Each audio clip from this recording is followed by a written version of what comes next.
আসসালামু আলাইকুম সকল শিক্ষার্থী, তোমরা সকলে কেমন আছো? আমরা এসএসসির 16 নম্বর অধ্যায় পরিমিতি নিয়ে আলোচনা করব। তো আজকে পরিমিতির 16.1-এর সূত্র কি করে আসছে আমরা তার সূত্র মুখস্থ করব, এর পাশাপাশি ম্যাথগুলো সমাধান করব। এক কথায় আমাদের প্লে লিস্ট আকারে এই 16 অধ্যায়টা পড়ানো হবে। তো সকালে দেখো আজকে পরিমিতি শুরু করতেছি।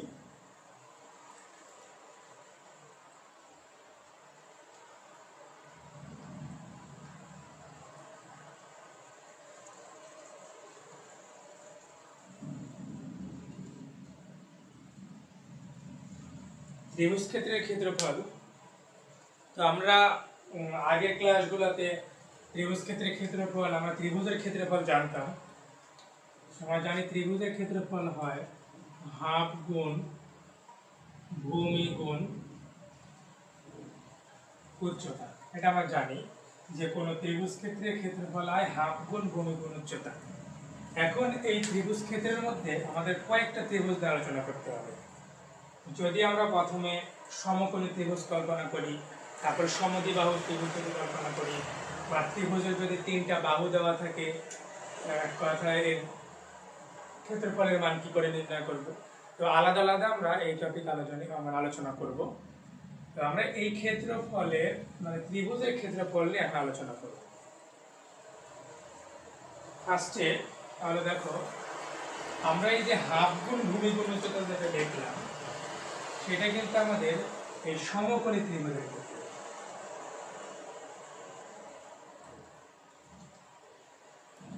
সমকোণী ত্রিভুজের ক্ষেত্রে আমাদের কত? হাফ গুণ ভূমি গুণ উচ্চতা।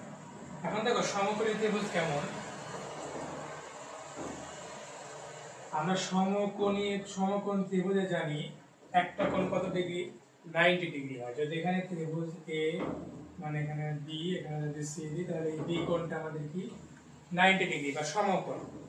যদি এই ত্রিভুজে এই বিসি সমান সমান যদি ধরি হচ্ছে এ, আর এবি সমান সমান যদি ধরি আমরা বি, তাহলে যদি এই ত্রিভুজের ক্ষেত্রফল যদি বলে ত্রিভুজ এবিসি এর ক্ষেত্রফল, তাহলে আমরা লিখতে পারি ত্রিভুজ এবিসি এর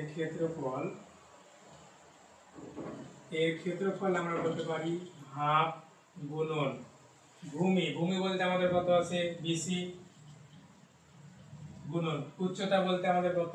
এবি। তাহলে দেখো আমরা লিখতে পারি হাফ গুণন বিসি। তাহলে বি বলতে আমাদের কত আছে? বি এর মান কত? এ, আর এ বি এর মান কত? বি। তাহলে এ গুণন বি বর্গ একক। তাহলে দেখো ফার্স্টে আমরা টাইপ 1 এ শিখলাম যে ত্রিভুজ ক্ষেত্রের ক্ষেত্রফল যদি সমকোণী ত্রিভুজ হয়, তখন আমাদের সমকোণী ত্রিভুজের চিত্র এটা।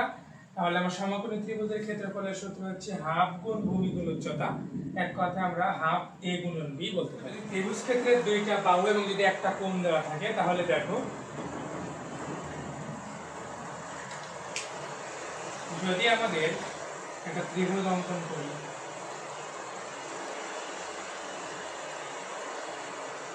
এটা দিলাম এ, এটার নাম দিলাম বি, এটার নাম দিলাম আমরা কি সি।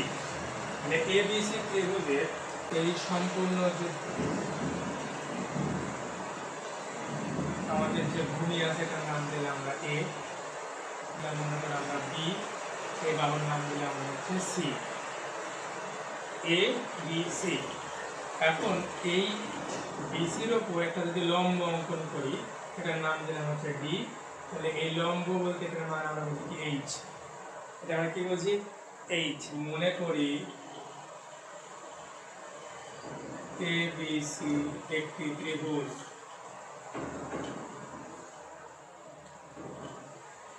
যার বিসি সমান সমান কত? এ, এবি সমান সমান কত? সি, আর এসি সমান সমান আমাদের কথা হচ্ছে বি। আর উচ্চতা এইচ, মানে কত উচ্চতা? এডি সমান সমান কত হচ্ছে আমাদের এইচ। আশা করি তোমরা সকলে এটা বুঝতে পারছো। এই বি আর সি কি হয়? বি আর সি যদি সমান সমান যদি আমাদের এ হয়, তাহলে আমাদের এই অর্ধেক অংশে কি হবে বলতো? এ ডিভাইড বাই 2। আই অর্ধেক অংশের মান কত হবে AD/2, কারণ আমরা জানি যে সম্পূর্ণটা যদি a হয় তাহলে এটা যখন লম্ব অঙ্কন করছে যদি আমরা সমান অর্ধেক ভাগে ভাগ করি তাহলে a আছে অর্ধেক আর এর এখানে অর্ধেক, এই দুইটা মিলে কি হবে একটা a হবে। এটা তোমরা আশা করি সকলে বুঝতে পারছো। যদি আমাদের যদি ACD একটা যদি ত্রিভুজ যদি আমরা কল্পনা করি, মানে এক কথা কোণ কল্পনা করি ত্রিভুজ, তাহলে যদি আমরা ত্রিভুজ ACD হতে পাই, ACD হতে যখন পাই তখন দেখো এখানে যদি C কোণটা C এখানে কোণ উৎপন্ন করে তখন দেখো এখানে আমরা লিখতে পারি sin C সমান সমান, আমরা ত্রিকোণমিতি অনুপাতে sin থিটার একটা সূত্র জানতাম, আমরা জানতাম sin থিটা সমান সমান লম্ব ডিভাইডেড বাই অতিভুজ। এখন আমাদের চিন্তা হবে যে লম্ব কোণটা অতিভুজ কোণটা, যদি আমাদের সমকোণী ত্রিভুজ এটা যদি ধরি, সমকোণী ত্রিভুজের এটা অতিভুজ, এটা ভূমি, এটা আমাদের কি লম্ব, তাহলে যদি এইটুকু যদি আমাদের সমকোণী ত্রিভুজ উৎপন্ন করে এ ডি আর সি, তাহলে এই সমকোণী ত্রিভুজের আমাদের লম্ব কোণটা লম্ব হবে কত এডি, আর অতিভুজ বলতে আমাদের কত এসি, তাহলে sin c বলতে sin থিটা সমান আমাদের জানতাম কি লম্ব ডিভাইডেড বাই অতিভুজ।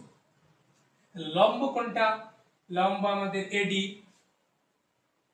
ডিভাইডেড অতিভুজ কত আছে আমাদের এসি। এখন দেখো sin c সমান সমান এডি, এডির মান কত আছে 8, আর এসির মানটা কত আছে আমাদের, এসির মানটা আছে আমাদের কত এখানে b। এটা যখন আমাদের b থাকে তখন তো এখান থেকে আমরা একটা সমীকরণ পাই h সমান সমান b sin c, এটা দিলাম 1 নং সমীকরণ। বুঝতে পারছো? তাহলে এখান থেকে আমাদের h এর একটা সমীকরণ পেলাম, h সমান সমান b sin c এর ক্ষেত্রফল যখন আমরা করব তাহলে ত্রিভুজ ABC এর ক্ষেত্রে যদি আমরা লিখি যে ত্রিভুজ ABC হতে এর ক্ষেত্রফল লিখি, ত্রিভুজ ABC এর ক্ষেত্রফল, কারণ দেখো আমাদের ম্যাথে লাগবে কি বলতো, আমাদের ম্যাথে লাগবে কিন্তু এই ত্রিভুজ ABC এর ক্ষেত্রফলই, কারণ ত্রিভুজ ABC এর ক্ষেত্রফল যদি করি তাহলে আমরা কি জানি হাফ গুণন ভূমি বলতে আমরা কত জানি BC, আর উচ্চতা বলতে আমরা কি জানি AD, উচ্চতা বলতে আমরা কি জানি AD। তাহলে দেখো হাফ গুণন এই BC এর মানটা কত আমাদের ছিল A গুণন AD, AD বলতে আমাদের কত H। এখন দেখো এই যে হাফ গুণন A গুণন এই যে H এর একটা সমীকরণ আমরা কত বের করেছিলাম B sin C, তাহলে দেখো এটাই আমরা সূত্র পেয়ে গেলাম। তাহলে আমাদের দেখো ত্রিভুজ ক্ষেত্রে এই ক্ষেত্রফলটা আমরা পাইলাম, এটাই আমাদের সূত্র।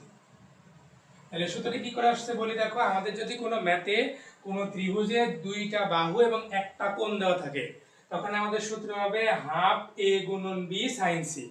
এখন একটা আমরা ম্যাথের মাধ্যমে বুঝবো এই ম্যাথটা কি করে সমাধান করতে হয় বা এই ম্যাথ কেমন করে করতে হয়, মানে একটা সূত্র তো প্রমাণ শিখলাম, তাহলে একটা ম্যাথের মাধ্যমে প্রমাণ মানে ম্যাথটা করে বুঝিয়ে দিই।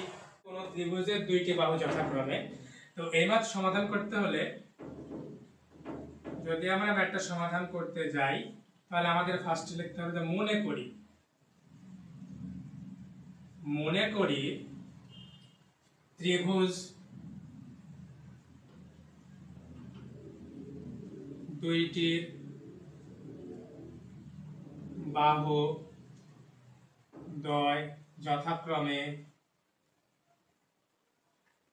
a সমান সমান 7 সেন্টিমিটার বা 7 সেন্টিমিটার আর b সমান সমান 5 সেন্টিমিটার। এখন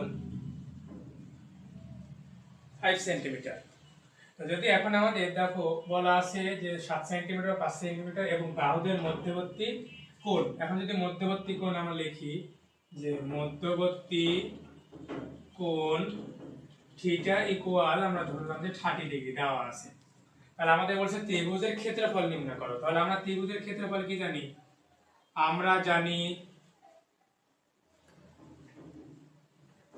যদি আমরা কি জানি দুইটা ত্রিভুজে দেখো ত্রিভুজের দুইটা বাহু দেওয়া আছে আর একটা কোণ দেওয়া আছে, তাহলে আমরা ক্ষেত্রফল কি জানি, ক্ষেত্রফল সমান সমান একটু আগে প্রমাণ করলাম হাফ গুণন a গুণন b sin theta, sin c বলতে sin থিটা। তাহলে হাফ গুণন a এর মান কত 7 গুণন b এর মান কত 5 গুণন sin কত ডিগ্রি 30 ডিগ্রি।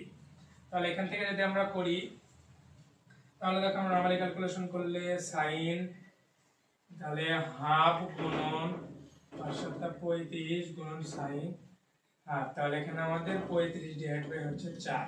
তো এটা ক্যালকুলেটরে করলে যেটা হবে সেটাই आंसर।